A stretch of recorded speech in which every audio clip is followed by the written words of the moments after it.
Okay, then we can start. So, hello and welcome everyone to Kitaabi baatein. I am Abhishek, also known as Books wale Bhaiya, and my guest today is Chandrachur Ghose ji. And when I was setting up the structure for this talk, I realized actually Chandrachur ji does not need much introduction, but for the sake of convention, I will be, giving a brief introduction about sir. And Chandrachur is an author, researcher, and commentator on history, economics, and environment. He graduated from Vishwabharati University and University of Sussex. Chandrachur is one of the founders of the pressure group Mission Netaji, that has been the moving force behind the declassification of secret documents related to Netaji Subhash Chandra Bose. His activism has led to declassification of tens of thousands of pages. Sir, thank you very much for being here on my podcast. My pleasure. Before we talk about Netaji and the India's first decade, I would like to ask your view on the way history is being interpreted these days. In the sense, we talk of divisions of fissures in the society or polarization. In a similar manner, we are seeing a lot of polarization when it comes to history as well. The way we are reading and interpreting history, and we are seeing a left-wing versions of history or a right-wing versions of history. That's how even the readers are taking it. So how do you see this as a contemporary and historian? See, it's not now. It's not a matter of now. It has been like this since the time of independence. Because since the time of independence, there has been a very conscious effort on the part of the ruling party and the government to establish a particular narrative. Right. So, as far as modern history is concerned, modern political history is concerned, we have seen an overwhelming focus on history being written around Mahatma Gandhi and Jawaharlal Nehru. So it is the Nehru-Gandhi clan and freedom struggle uh, regarding Mahatma Gandhi. So, I mean, if I have to really summarize the two key points of the way history has been taught since the time of independence, is that Mahatma Gandhi's non-violent movement got us independence, and Pandit Nehru established democracy in India. So these are the two strands of modern political, the core of modern political history. And Right. this has been the narrative since the very beginning, because writing history has been a project to spread or to allow a particular way of thinking and Yeah. perspective Right. to sink roots in the consciousness of the people. And it has been done non-stop for the last 7.5 decades. So generation after generation have grown up with this kind of learning. And obviously, this learning has impacted the way they look at history and politics. Right. But fortunately, there has always been an alternative stream of Right. historians whose strength have varied. They have been diversified at different points of time. Sometimes they have been strong. Some of them particularly have been strong. Others have not been taken so seriously. Their influence is not so big. But with the onset of the new millennium, we have seen a phenomenon, particularly with the advent of social media, Right. is that traditional ways of narrating history has been thoroughly challenged. So anybody who is interested in history, they started going into the uh, primary material, the source Right. material, and started asking Yes. questions. That's how it began. And gradually, over the past decade, we have seen alternative viewpoints have come out very strongly. So today we have voices like Vikram Sampat, J. Sai Deepak, and so on and so forth. So many of them, many of those voices are there, which have now given a very strong challenge to the traditional narrative that Right. has been going on for the last 7 decades. And this is going to further strengthen things that have not been told, things that have been suppressed. They will come out. Academic professional historians Right. will be challenged. They will keep getting challenged. So all this trend will continue, and it's a good trend. There should be a healthy debate.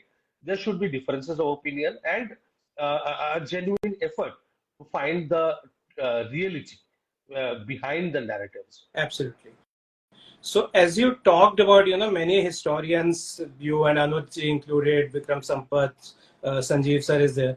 One of the things which I was actually asked by my friends and others to actually discuss with you, you worked a lot on Mission Netaji, a lot of files are declassified. Yet somewhere it is felt that all files, are perhaps not classified. And so I think the people in general want to know, would they be further when it comes to declassification? Are we likely to see more genuine content which was hidden coming up in the future as well? How do you see that? Uh, it's a tricky question. It's a tricky situation, actually. It's difficult to predict. One thing is very clear, and we know it for certain, we know it for sure, and we can prove it, that there are plenty of files which have not been declassified. Yeah. And these are primarily the intelligence files. By intelligence, I mean the central intelligence as well as state intelligence. Right. So the central level, you have the intelligence bureau, you have the research and analysis wing, you have the military intelligence, and at the state level, you have the state CIDs, special branch, and all those things which have accumulated information over the last 5-6 decades. So those have not been touched. All the files that have been declassified are the really non-controversial files. Yeah. And this is what we had predicted even when the declassification process was announced by the current BJP government. So and let me tell you that it was not the first time that files were declassified. The first phase of declassification related to Netaji happened in 1998 when about 990 files related to the Indian National Army were declassified. And thereafter, there was nothing until we came into the picture and we started a transparency campaign by utilizing the Right to Information Act.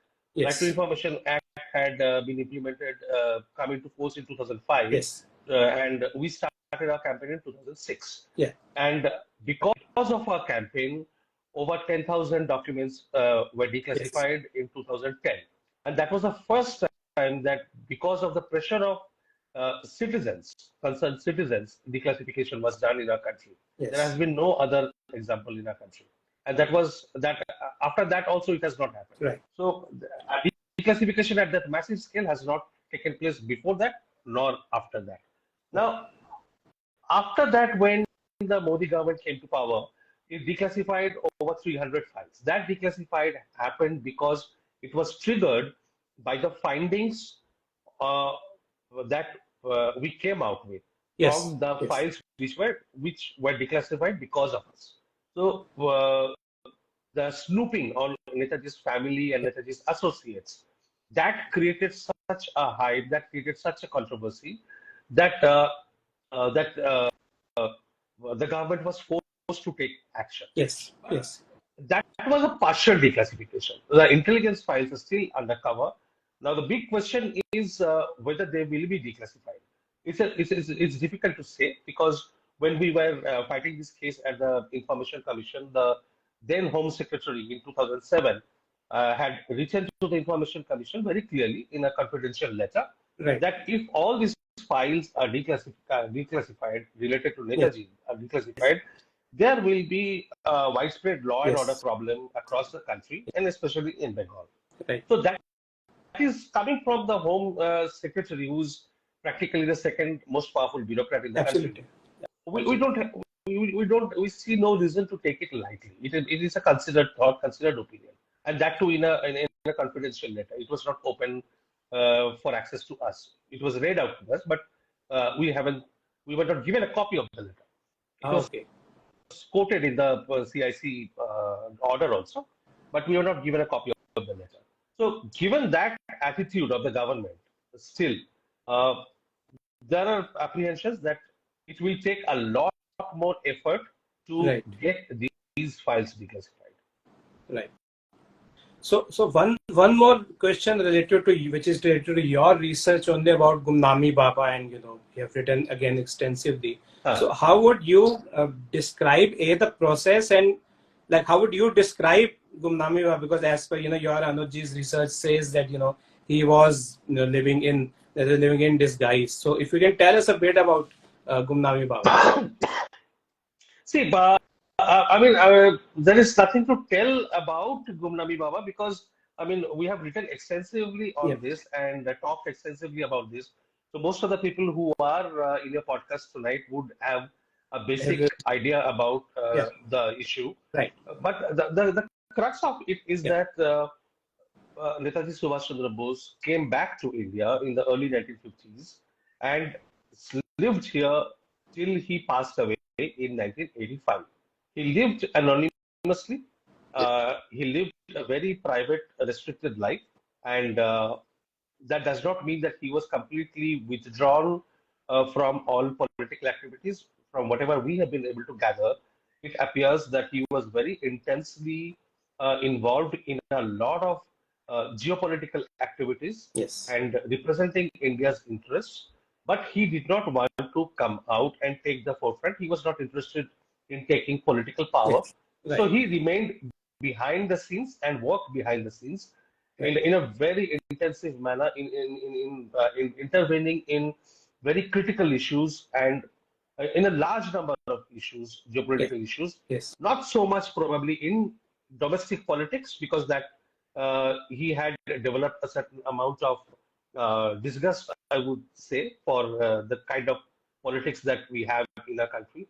So, yes, because it was one of his very stinging remarks that Indian politics stinks.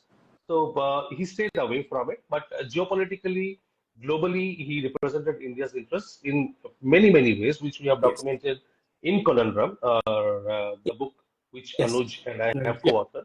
yeah, And, and, and he passed away in 1985. right.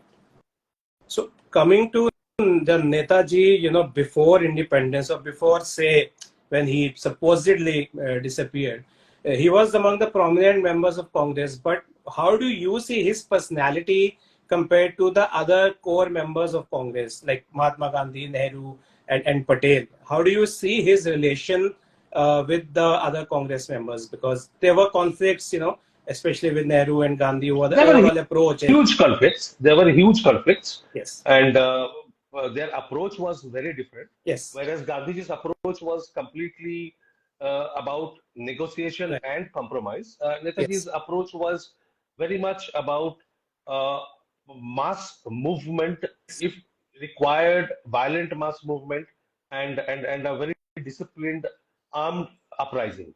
So yes, that was yes, his approach because he believed that the British would not leave simply by talking and exactly. discussing and compromising. A Yes, negotiation will not take anywhere. So they needed to be thrown out. But the right. Gandhian High Command had a different point of view. They were no, they were although they were believers in non-violent mass movement, and there were instances where there were spectacular demonstrations, instances of non-violent mass movement, like in 1921, Right, like in 1930. But they could not go anywhere, and the British could easily suppress those movements. right. So Subhash Bose was trying an alternative method, and that when he realized that the Congress was not ready to take the path of mass movement once the Second World War started. It was sympathetic towards the British Yes, cause, yeah, and gave predominance to British interests over the national interest. He decided to leave the country and uh, route, the path of armed insurrection, armed upheaval uh, to throw out the British. So the differences were very clear right. that there was an uncompromising struggle, and compared to that, on the Gandhian side, the Gandhian High Command, Gandhi, Nehru, Patel, Rajagopalachari, Yes, they were believers in peaceful right, negotiations and compromise wherever required. And that is what got us into the mess. right. So here, as we are seeing two completely different, approaches to gain independence. One is the Subhash Chandra Bose approach, and in fact, the approach adopted by what we call as revolutionaries. Yeah. And one is the kind of non-violent movement led by Mahatma Gandhi.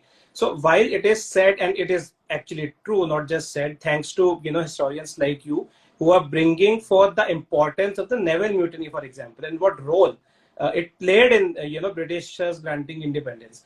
Yet there are many people and intellectuals who believe that yes, what Subhash Chandra Bose did was right and very effective.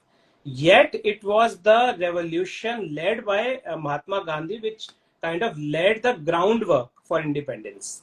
So how do you see this viewpoint? Uh, well, that is partly true because I'm not one of those who will say that Gandhi had absolutely no role to Right. play. What Gandhiji did in his time when he uh, came into mass politics around 1918, 1919, he completely revamped, reorganized the Yes. Congress organization. He Yes. rewrote the Congress constitution. So uh, uh, from an elite and restricted organization, he actually opened the doors of Congress membership and turned Congress into a mass organization. And then Yes. nationally, he organized, he gave the rules, and actually led a movement uh, till 1930 in a phenomenal way. So there is no doubt about that it was done by Gandhiji, the groundwork was laid by Gandhiji, and the mass participation was his singular contribution. Otherwise, there were, on one hand, there were the elite of the society gathering, coming together, presenting their demands and petitions to the British government. And on the other hand, there were secret revolutionary societies who were killing Britishers and were trying to uh, increase their influence and increase their scale of activity to finally push them out. So, in the mass organization was brought in by Gandhi in between these two, and that very very important role in rising the consciousness, the political consciousness, awareness of the Yes. common people. Otherwise, it's very difficult if the people of a country are not aware of their political rights or the political goal. It is not possible to Sorry, free your a huge voice country. is breaking. Sorry, can I Uh, request you just repeat? Your voice was breaking a little. okay, okay. Yeah. No, So now, what I said is that is it clear now? yeah, it's Is it absolutely clear. better? Yes. Okay. Yeah. So what I said is that without that consciousness or awareness of the people, it is not possible for a huge country like India to reach the goal of independence. So whichever path Right. you take, whether it's the path of non-violence or the path of violent movement, mass movement, armed uprising, whatever path you want to take, it will need that in the ground. There's no doubt.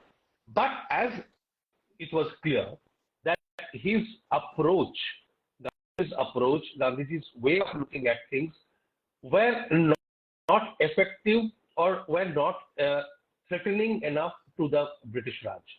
Right. They were able. Starts, Gandhiji goes and meets the Viceroy and tells that I want to support you. I can't even imagine that the Westminster being bombed and London being destroyed. And he started weeping. I mean, tears falling down.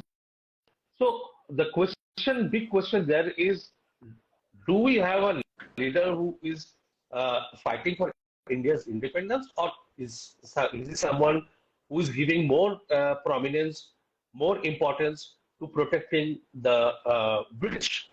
So there was a, but I mean, the last mile. What matters is, I won't say that only one person or only one movement got us independence. It was a culmination. It Right. was a process. Second. But but having said that, there was always the question of final nudge. Yes. Even when the Second World War ended, the British were talking of transfer of power, handing over more Yes.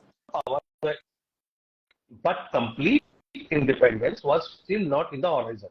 And the Congress realized it. Yes. So we see in the 1945 All India Congress Committee session in September, Sardar Patel moving a resolution that although the British have been talking about transfer of power, giving India freedom, we see no signs. So while Yes, yes, this was going on, when this was going on, around the same time, that was the time when the INS soldiers were coming, announced their trial, their court martial. And that triggered a mass upheaval which was not thought possible ever by anybody. And yeah, it led to a series, such a volcanic situation, it led to a series of rebellions, revolts, first in the Royal Indian Air Force, yes, then in the Royal Indian Navy, then across the country, among students, youths, labor, everywhere. Even so much so that the British could control all this. They were yeah, prepared for this, or they had dealt with these kind of situations. What they were not prepared for, what they had never thought of or never were prepared to deal with, was the sympathy in the British Indian Army for yes, the INS soldiers. That is what shook them. That when the Royal Indian Air Force revolted, when the Royal Indian Navy rebelled, when British Indian Army soldiers were raising subscription to help the INA soldiers, that is what shook them. They realized that they had lost control over the yeah, most important instrument through which they were controlling India. And absolutely. that is when Attlee announced that come what may, we are leaving by June 1948. This 48, yes, announcement came yes. in 19 yeah, so 1946, that announcement came. June But 48 was the original idea, that plan that they will be right, leaving by June right, right. 1948. That is when they were absolutely shaken. They had no idea how to deal with this situation. The rebellion in the armed forces. They decided that come what may, we are leaving, and this is the timeline, maximum timeline. So they threw a challenge to the Indians that you be prepared to take the responsibility for ruling your own country, governing your own country. We are leaving. But if you look at the correspondence between the viceroy, between the British government in London, between the chief of army staff, the commander of the armed forces, the governors of the provinces, there was panic all around. There was Yeah, panic all around. absolutely. And there was an interesting incident when a delegation from the British Parliament came to visit India in from December 1945, and I think they stayed here till end of January 1946. And when they went back, some of the members went to meet Attlee and told them, this letter is included in the transfer of power volumes published by the British government. They said that there are two options open to us. Either we leave the country immediately, or we should be prepared to be kicked out. So Yes, there are just two options in the immediate future. So all these things contributed, this accelerated. Had these things not happened, independence would have definitely come. It would have come, but it would have come much later. There yes, was no, the Britishers were in no rush to leave. There would have been more, uh, uh, what should I say, more plans and yes, conspiracies to hold as much as power, control the area, because it was strategically very important to the Commonwealth, to absolutely, the British Commonwealth. absolutely. So they would have thought of many other ways to keep some form of control over the area. But as things were triggered by the INA trials, as things developed, they were forced to leave. So that was the final mile, the final uh, goalpost that was delivered by it was the impact of the INA trials. So my next question is actually a little hypothetical one, as you wrote on Subhash Chandra Bose and in a way about India's freedom struggle, as well as he played an important role. And then you wrote about the first decade of independence. So assuming had Subhash Chandra Bose been there at the helm and say leading some critical ministry, or been in, a situation like in position of power, like say Vallabhbhai Patel or Nehru was, how do you think situation would have been different? Would we still have these issues like the Kashmir issue, or the refugee problem, even the economy, which took a very socialist turn?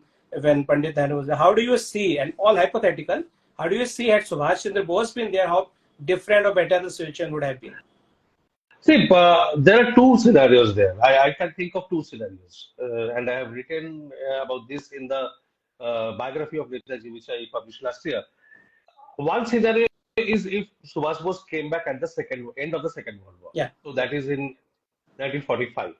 Yes. And the other scenario is if he came back after independence, somewhere around 49, 50, around that time. So if he came back at the end of the Second World War, at that time, his image, his persona was so huge in the mind, in the perception of Indians. Nobody, not even Gandhiji, could compare to that height of his image. He towered above everybody else. So if he came here, there would have been no series of negotiations.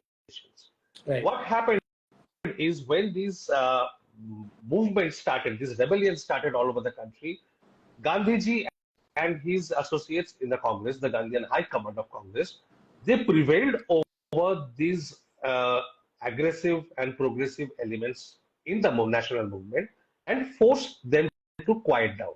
Right. They told them, they were able to convince them that don't create disturbance. Freedom, independence is very close. At this time, there is no need to create disturbance. Let us talk. We are talking, we are negotiating, and something will happen very soon. But as a result of that compromise, we were set on the path of disaster. If Netaji had been back, there would have been no compromise, no negotiation, no discussion. Right. Nobody would have gone to the table. There would have been a huge uprising, and those revolutionary elements who, due to lack of leadership, had to really calm down under the pressure of the Congress, they would have rallied around him. So there would have been no Mountbatten. And without Mountbatten, subsequent events would not have happened. So India would have, in the truest sense, won freedom around that time, by that time, maybe by 46. Not become a dominion, not become a member of the British Commonwealth, but actually would have won freedom. So that is the most likely scenario if he had come back in 1945. Had he come back in 1950, the situation would have been very different. By that time, Pandit Nehru had consolidated his position, his power. Sardar Patel is gone. So there is no challenger to him. So it would have been a direct tussle between Pandit Nehru and Netaji. But with the British Commonwealth firmly in control of Indian policy, because India had joined the Commonwealth, it had just become republic, but it was a member of the Commonwealth. India was in the Commonwealth camp, in the British camp. It was not in the Soviet camp or in the US camp. It was in the British camp. So the British and the Americans would have probably put a huge amount of pressure on India because of Netaji's association with the Axis powers. Japan had been completely subdued. Germany was vanquished. It was destroyed, completely overrun. Italy, same. So the Axis powers were demolished. Japan was kept under the US thumb, American thumb. So in that situation, there would have been immense pressure for him to stand down or not to allow him to come to public life, into political life. But had that been possible, if he had come, then again he would have vertically split the national political scenario with only the staunch Gandhians rallying around Pandit Nehru and the left wing or the progressive elements coalescing around Netaji, or the anti-Gandhian, anti-Nehru elements of all those groups, they would have stood behind Netaji. And he would have been such a force against the Nehruvian Congress at that time it would not have taken much time for him to capture to come to power, to take control of the country's government. So that is the most likely scenario if he had come back in 1950 and been allowed to participate in national politics. Right. But there is the catch, that what would have been the reaction of the Western Bloc Yeah. to his coming back and getting into politics? Because what we have seen, even in 2022, when Netaji's statue was being erected in Kartavya Path, Yeah. on Kartavya Path, we have seen the reaction of the Western world. Such Yes. virulent reaction, like 70 years after Yeah. this World War, 75 years after the World War, 75 years after India's independence, Correct. such virulent reaction from the Western Bloc and from the westernized intellectuals within India, Yes. inside our country. Yes. So if that was the intensity of reaction in 2022, just imagine what Mm. kind of intensity there would have been in 1950. So Correct. various there are various multiple possibilities, but I mean we can only speculate what would have happened. Right. Great. So I have a few questions from your latest book, India 1947 to 57, before we throw it open to the audience and we'll end the session. So I start with the last chapter, the seeds of disruption, and as you talked about some of the key problems, the Kashmir issue, the linguistic states problem, the tribal areas and settlement. So especially the Kashmir issue, it is often said, I mean, many intellectuals say it was Pandit Nehru's mistake or misunderstanding of the scenario. Had Patel been given the charge, situation would not have been like that. Some say he was under the pressure of Mountbatten or whatever. How do you see, because in hindsight, everyone is a genius. That okay, Nehru should not have done. How do you see the situation, and See, whom is responsible for the Kashmir issue? the thing is that two things cannot be denied. I mean, it doesn't matter how you see it. Perception is one thing. Records say something very clearly. If you don't have a colored point of view, if you are not preconceived, if your ideas are not already formed and you already have not reached a conclusion, the records will tell you everything. Official records, the correspondence between Patel, Nehru, Mountbatten, and Right. all the documents available. So all you have to do is to go through them. That's what I did. I don't prejudge any issue.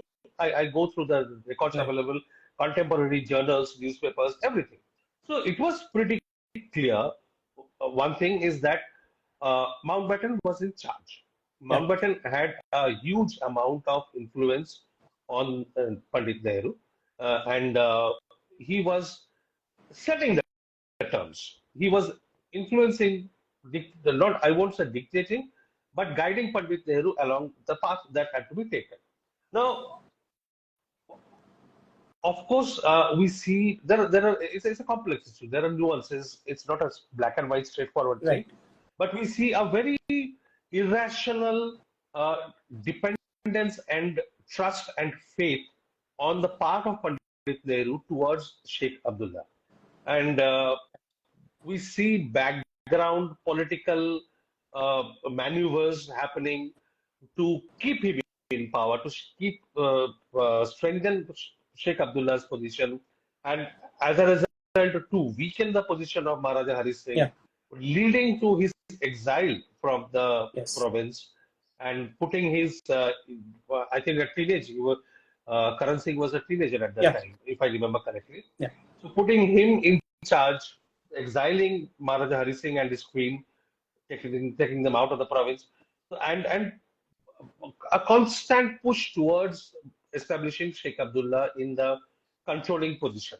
Yeah. So if you look at what is the dispute is that the instrument of accession was signed under the conditions of war. Yeah. That Jammu and Kashmir had been attacked, and Maharaja Hari Singh wanted protection from India. But India said that because you have not signed the instrument of accession, we cannot provide you protection. Right. So sign the instrument of accession, and then of course we will take care. And that is what happened. Yes. So that situation question the circumstance of the signing the instrument of accession that was brought into question. But at the very initial stage, I've seen statements by Sheikh Abdullah and his right-hand man were stating very clearly that there should not be any doubt about the accession issue because it was Pakistan who had invaded Kashmir. So Yeah. there is no question of Jammu and Kashmir joining Pakistan. Right. Pakistan is an aggressor. So the only option then is joining India. Right. Now, independence for Jammu and Kashmir was not an issue at that time. So Right. there was no question of any princely state having independence. So and it was not even being considered. Yeah. But it was somewhere there at the background, in the back of their minds, the key players at the back of their minds, and that was the direction it was constantly being pushed to. And that's where I have stopped, I think around 1956, where we clearly see a trend that Sheikh Abdullah is talking in terms almost like not only autonomous, but I mean a tremendous amount of freedom, Yes. which is being accorded to Jammu and Kashmir, Right. almost being equivalent to a free state. So Pandit Nehru was in charge of the entire country. So obviously, if these were happening under his view, he being the prime minister and Sardar Patel being the home minister, both of them were responsible for the direction Yes. that the whole thing took. It cannot be alone Pandit Nehru. It cannot be alone Sardar Patel. Sardar Patel. So the overall guidance was coming from Mountbatten. The issue was constantly being taken by Pandit Nehru to the Commonwealth Prime Ministers' conferences Yes. repeatedly, and both the Prime Minister and the Home Ministers have to be held accountable for whatever shape it took later on. Certain. So coming to Pandit Nehru, and as you written the entire very detailed chapter, how Pandit Nehru's hold strengthened over not just the Congress party, but rather over India, and he also held, was instrumental in shaping the foreign policy and economic policy, and it is said that India took a kind of socialist turn, which over decades was proven was not the best way out, and things like that. How do you, in general, overall, view Pandit Nehru? See, I mean, overall, Pandit Nehru, he was an intellectual. A lot of right-wingers now like to view him as a historical version of Rahul Gandhi, which is not accurate, which is very wrong. Pandit Nehru was an intellectual. He had his own way of looking at things. He had his own idea about how to develop India. And he was a progressive person and a very capable person. His ability to work hard, and one can complain about him taking control of a lot of things, consolidating power in hand, but even consolidating power in hand for such a huge and complex country like India is not a matter of joke. It is not an easy task. Not everybody can do it. So he had the ability to do it. So that's the first thing that we have to acknowledge. Now, the thing is that he fancied himself as the leader of the country and the sole leader of the country. He had very little tolerance for divergent views. And if you go through, if anybody goes through the selected works of Jawaharlal Nehru, they will see that there are very, very few people to whom he actually opened up, shared his innermost thoughts, his points of view, his political vision. And two of them were, one of them was his sister Vijayalakshmi Pandit, and the other person was V.K. Krishnamadan, his right-hand man. And V.K. Krishnamadan had a horrible tenure as India's ambassador in UK, and then back to India as a minister. So, and he was almost mentally unstable. The MI5 was constantly spying on Krishnamanan and preparing reports on him, and there were intense tussles. He was creating problems, fights between different individuals and departments and agencies. So a lot was happening. But Pandit Nehru opened himself up primarily to these two people. and he did not have faith or trust on people around him, and so as a result, he would continue to scold them, castigate them, and try to do things his own way as much as possible. And that uh, got the uh, most obvious and most prominent shape when he took over, practically snatched the Congress presidency from Purushottam Das Tandon, becoming the president for the next 3 years Yeah. and Yeah. the prime minister of the country. So the tussle between the organization, the Congress party organization, and the government was solved in a very innovative way. So he is the leader of the organization and he's the leader of the government. So there is no tussle between the two. He is controlling everything. And uh, there were many situations where he would bulldoze because he had the numbers Yes. in parliament.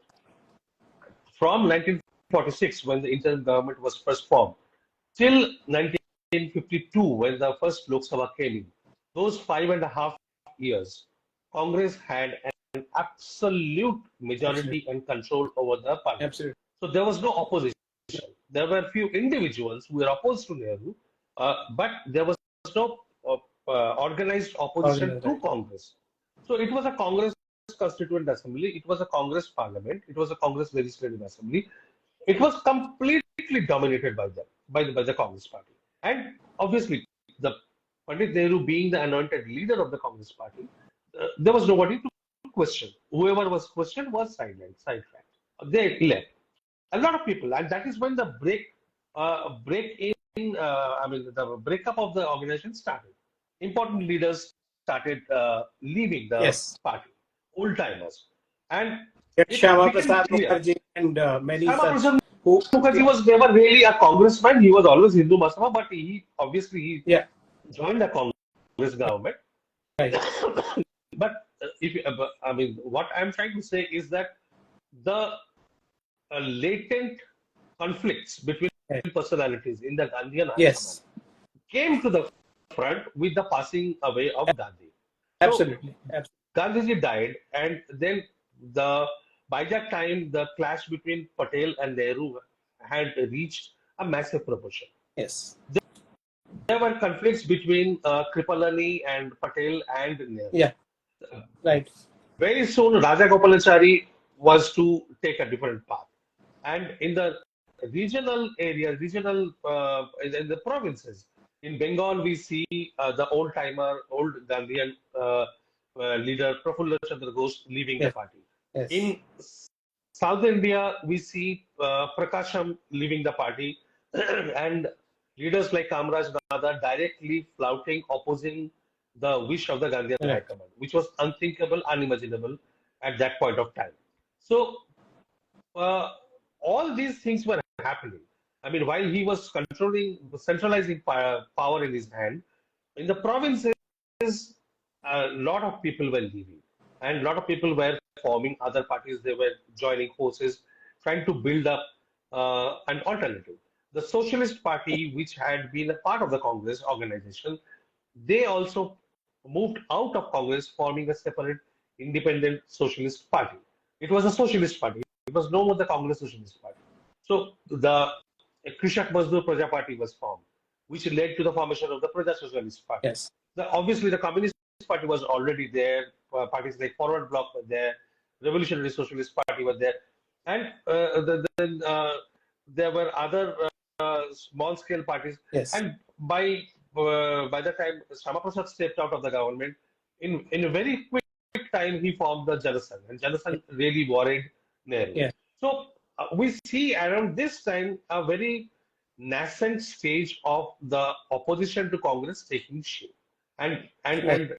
Nehru was getting the powers, concentrating powers in his hand, putting his trusted fellows in power or in the organization to take care of this opposition. Right. No, wonderful. I think we have to put a stop. I I wish guess it so. was a half a day or a day long session. There are too many things to discuss, but of course, there is indeed a time limit. But okay, just a quick one. Any audience who want to ask any question, they can quickly write. And sir, one last question. In the meanwhile, guys, any of you want to ask a question to sir, you can write in the comment box. Sir, I understand it's too early to ask, but have you decided upon your next book? Uh, as is said by the intelligence agencies, I can neither confirm nor deny. So, we will talk about it. Right. Obviously, there are certain ideas, and I'm working on certain Mhm. ideas, and very concrete ideas. So, but it's too early to divulge or announce. But hopefully, very soon, I should be able to. Great. But it's safe to assume it would be related to history or uh, Political history, yes. political history. Wonderful. Okay, so let me check if there are any questions. Otherwise, we can call it a day. So, I don't think there is any. yeah. So, So, not many people joined, which is good. But yeah, I can't see a question. a lot of people watch it later, Yeah, so it will be there in your sure. timeline. I think then yeah, then we can call it a day. Yeah. So this video will be Absolutely. there on my profile as well as on YouTube in some time. So, sir, thank you very much for this wonderful session. It was great interacting with you, and Same here. My all the, pleasure. Thank you. all Thank the you for best for having your me. future books. And thanks to everyone who attended. Thank you so much. Thank you.